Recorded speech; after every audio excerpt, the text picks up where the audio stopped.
Location, location, location. Last May, Gabriel and I bought this 1921 Craftsman. It was just blocks from downtown West Asheville. It was eerie how many boxes it checked in the perfect home that we were looking for. And because we jumped on it the day that it came on the market, it wasn't until later that we learned the history of the house. For the 30 years prior, it had been a group home for girls. And from the 1930s to the 1970s, it was the parsonage for the Baptist church across Haywood Road. We had extra rooms, so we brought in some housemates. And once we all got moved in, that's when things started to happen in our house that were a little bit out of the ordinary. One Wednesday, I walked into the kitchen, and I found complete strangers rummaging through the kitchen cabinets. The week Eve and Yvette moved in, I had to do some wiring in the attic and had to squeeze through this tiny hole in the attic. And in an unused portion, I found this pine box. And then, on October 21st, just a month before yesterday, some friends had come over. We were all hanging out, all the housemates, late into the night, and I fell asleep in Eve and Yvette's bed. I woke up at 4:08 a.m., and I found that Yvette had died in the bed next to me. Eve and I both woke up at the same time, and we ran and got Gabriel, and we brought him into the bedroom. We began washing Yvette's body.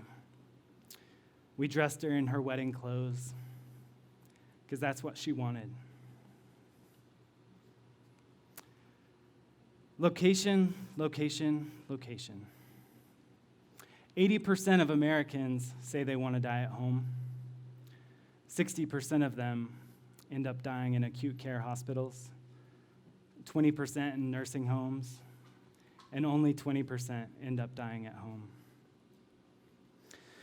What Gabriel and I are exploring in our home is a model of co-housing for end-of-life care. What that means is that some housemates choose to come and live with us, and some housemates choose to come and die with us. This isn't for everyone. Our culture values independence. This is not independence. Not for me, not for my housemates. Sometimes it ends up with dirty dishes in the sink or thundering footsteps too early in the morning. But it also means we have each other. Community is necessary to the design. Those strangers that were rummaging through the cabinets, the first week that we bought the house, we opened up a community potluck for anybody who was interested to know what we were up to, with the goal of connecting community. The barriers to dying at home are often non-medical. Sometimes it's just needing an extra pair of hands for a safe transfer, just a few times a day. Sometimes it's just fear of isolation and burnout. We spent Easter with my friend Melissa, who chose to start growing her own meat. She doesn't do it because it's easier. It's because when you take the reins back from a natural process that's been commodified and institutionalized, you know what's going into it. You're closer to the process, and it's okay to experience sadness. Living with other people not only addresses the logistical challenges to caring for a loved one with a terminal illness, it's also a layer of informal psychosocial support. It's hanging out at the end of a day, de-stressing over a drink. Yvette was diagnosed with a terminal brain tumor back in February. She moved in with us in March with her wife, Eve, as her primary caregiver. The disease had taken her ability to talk, but while she was still able, we had some adventures.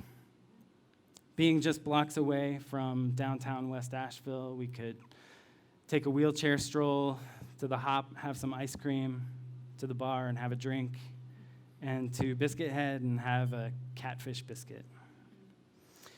As Yvette's needs evolved, the community we had connected with stepped up and pitched in. She was enrolled in hospice and was receiving services, but the gaps were filled in by our housemates and by our new friends. The night the night Yvette died, we were all there, cuddled together in our PJs, listening to her favorite music. And the moment we dozed off, she slipped away. For 3 days, she lay in our sunroom. Family, friends, and neighbors came by. And meanwhile, I went with some friends to Carolina Memorial Sanctuary, and we hand-dug her grave.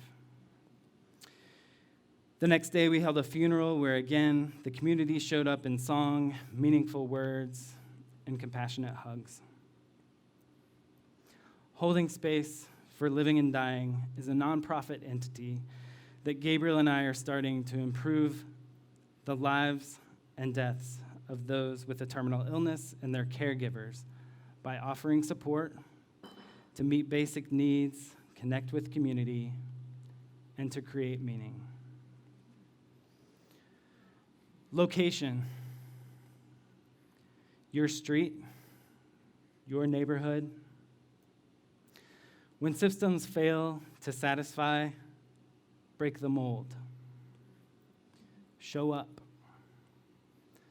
Community is necessary to the design.